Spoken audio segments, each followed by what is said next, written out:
Today we are going to be talking about a topic I am so passionate about. This literally changed my life when I tapped into it, got in tune with my body, and got to the root of so many symptoms that I was experiencing on a daily basis. And that is dun, dun, dun, dun, gut health. The power of gut health I will never stop preaching about because, like I said, it changed my life. So today I'm going to go through some of my favorite gut healing tips, how I recommend starting to take care of your gut, and all those different sorts of things to best help you if you're wanting to start healing your gut. For me right now, my gut health is so out of whack. We were just traveling, I was in Mexico, and of course with the holiday season, I don't know, the microbiome, she's off, she's not feeling herself. So today we're gonna do all those gut loving things to nourish my gut and get it back on track. Before we begin though, let's address symptoms of poor gut health. Acne, that super stubborn acne that won't go away, that was a huge sign for me that I didn't even know existed. Then I'll say that painful, consistent bloating. Let's talk about bloating. Let's address the elephant in the room. Absolutely, some temporary bloating is totally normal. But the difference between normal bloating and not normal bloating, it's concerning when it is consistent and when it's painful. When your stomach is so inflamed and just a hard rock. That's how you know it's related to your gut health. Other symptoms of poor gut health include brain fog. When my gut health is off, I literally feel almost like I'm drunk. Like my mind is so foggy, I feel dizzy and just like woozy, if that makes sense. And then uncontrollable emotions, overall body inflammation, so many of these different things. Fatigue, that is a massive one, fatigue. I will say though, even if someone isn't per se experiencing these symptoms to an extreme level, you never really can go wrong with nourishing your gut health. Our gut is literally our life. It is our second brain. It is connected to all of our overall functioning. So there's always so much benefit in treating your gut anyways. So today I'm going to go through how I reset my gut health, and it's going to be great. You guys might already know if you follow me on socials that I already eat a gluten and dairy-free diet. I was diagnosed with celiac disease in June of 2020, and since then I've been entirely gluten-free. This was a massive component to my body inflammation, to my painful bloating, because my body literally didn't know how to break down gluten. So it was leading to so much inflammation, and it was also completely destructing my stomach lining.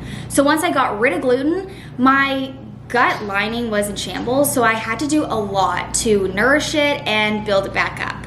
And then dairy, I have always been super sensitive to dairy. I feel like for the longest time, I just normalized, like eating ice cream and having to pull a quick 911 right to the bathroom. Enough became enough. When I was diagnosed with celiac, I just decided that I didn't want to feel like that anymore. So I eat a gluten and dairy-free diet.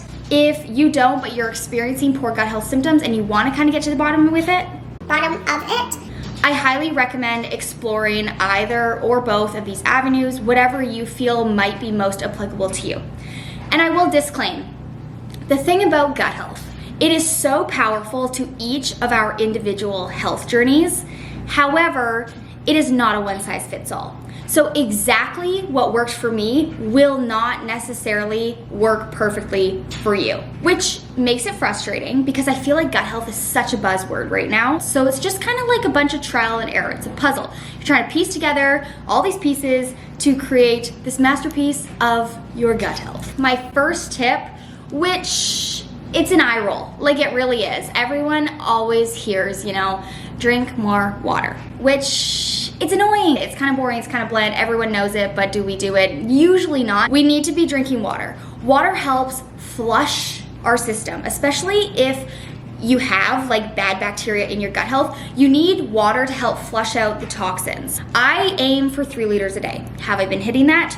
No, that is a totally different story. But that's why we're in this together, getting back on track. Today, I am committing to drinking 3 liters of water to help my body just flush itself, rehydrate, so we can, start feeling a little bit better. One thing to note with water too, it's actually best for your gut health to drink room temp or slightly warm water.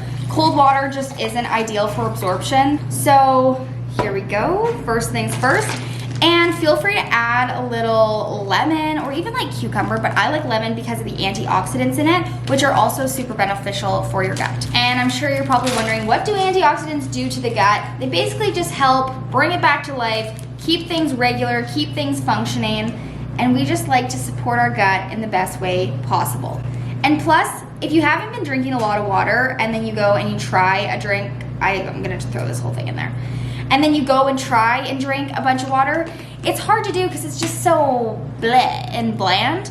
So by adding in lemon or cucumber or whatever it is, it makes it a bit more enjoyable and less boring to drink. Alright, you guys, it's a few hours later and I'm now getting a little bit hungry.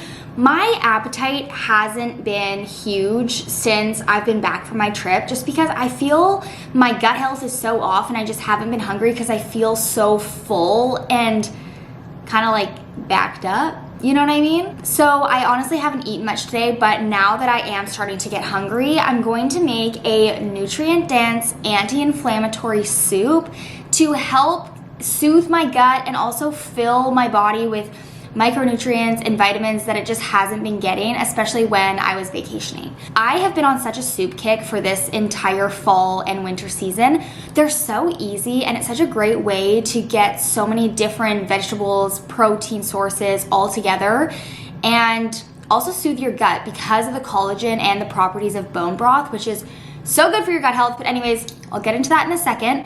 Let me show you what you kind of need for this soup recipe. Okay, so to make this soup at home, what you're going to need is chicken broth. So like I was saying about bone broth is amazing for our gut health because it's jam-packed with collagen and amino acids, which can be very healing, especially to a damaged gut lining.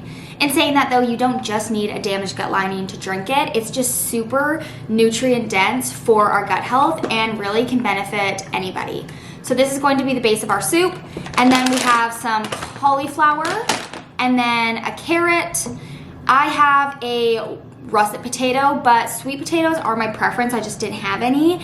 And sweet potatoes are such a great source of prebiotics. So are onions and garlic, which prebiotics are the food for the good bacteria. So in your gut microbiome, you have good bacteria and bad bacteria. And you want more good bacteria, obviously, than bad bacteria. So in order to help the good bacteria, you want to feed it with prebiotics, if that makes sense, hoping that they dominate and kick those bad bacterias out of there. We're also adding some ginger root, and then I don't have a turmeric, like an actual turmeric root with me. I just have turmeric powder. I would realistically like actual turmeric, but like I said, I'm all out. But ginger and turmeric, they are both great examples of natural anti-inflammatories, which can really help soothe an irritated and inflamed gut.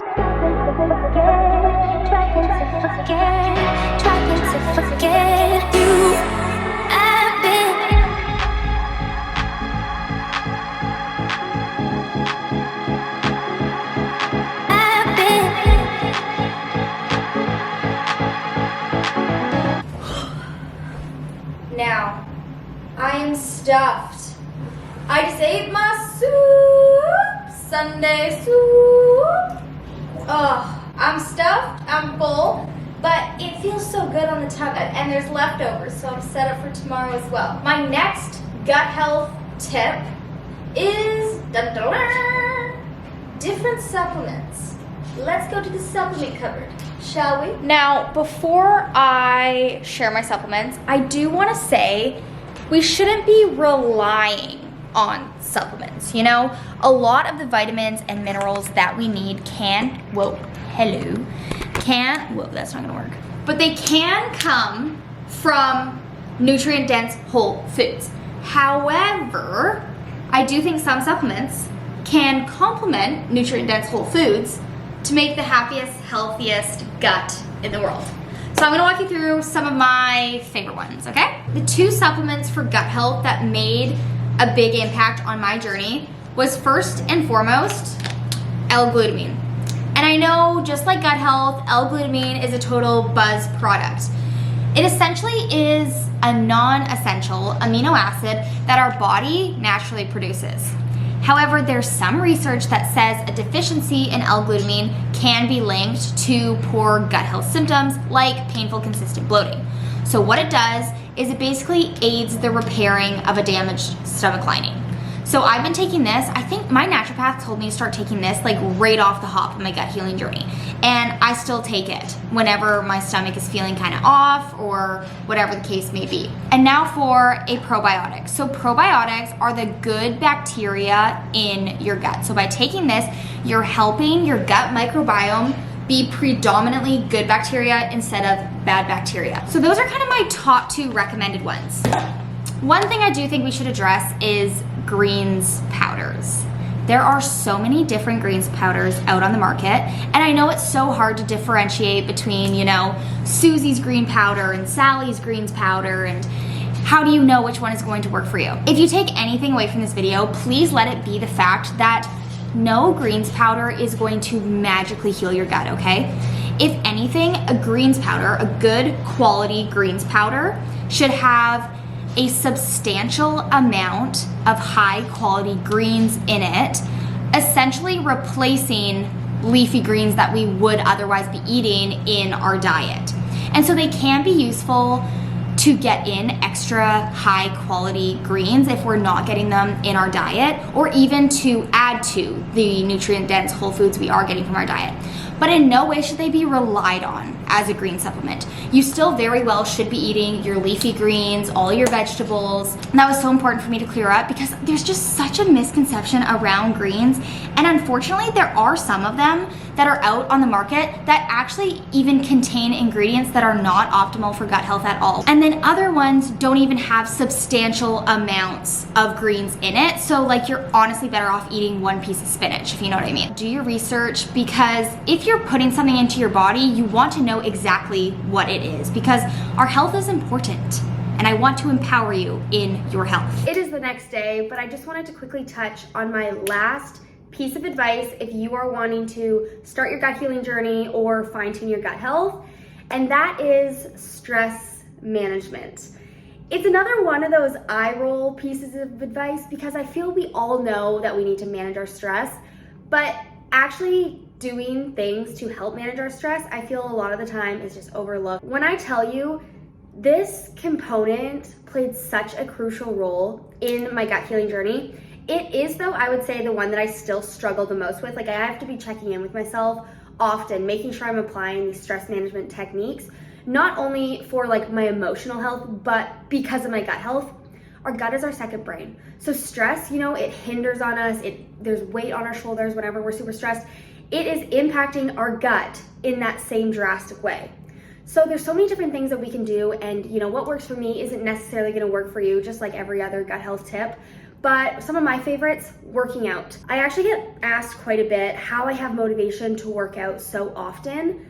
And honestly, it is my escape. It is my stress management technique when it comes to, you know, navigating the stress factors in my life from school, you know, work, normal adult things like finances and all that kind of stuff. I just find the gym is such a great way for me to go somewhere, leave everything at the door, and just focus on, you know, moving my body for the allotted time. Another thing I really like to do is even just taking like walks outside, enjoying nature, and just kind of being present and grounding myself. And then another stress management tool that I've actually recently started doing that I found super helpful is whenever I'm in the car, no music. No podcast, no radio, no nothing. And I just drive in silence, maybe open the window a little bit. And I find that this is my time to just be super present and just focus on driving, especially like with our phones and social media and all the things, right? We are so used to constantly being overstimulated. And a lot of the time I find that if there's nothing going on in the background, I'm bored if I'm just doing one mundane task. Like even when I'm washing the dishes, I always want a YouTube video on or want something in the background. I've kind of started reading into it, and that's just like not in typical human nature. You know what I mean? Like we're just shifting, we're evolving because of the constant stimulation of our phones and everything going on. So I really like to practice being present and being quiet with my thoughts when I'm driving in the car. It's the perfect time for me just to spend some time with myself. And since I've been doing that, I feel so much more connected to myself which helps me delegate stress and like find a way to deal with stressful situations. It just gives me a clear mind. Of course, I also love to journal, I love to meditate, but those aren't always the best options for everyone. But those are two skills that I've kind of been implementing since I played soccer in university. But anyways, to wrap up this video, you guys, I hope you found it helpful. If you have any questions whatsoever, my DMs are always open. Feel free to comment them below. I know it's a lot. I know it's overwhelming. I know there's so much information out there. Take it, you know, one day at a time, one foot in front of the other, and just know that there is a solution. There is a solution to your poor gut health symptoms. It's your body's way of communicating with you, and the fact that you're here watching this video is the first step. So you are on the right track. Stay positive and just stick with it, because I promise you it will be worth it. Don't forget to like and subscribe down below, and I will see you next time. Bye.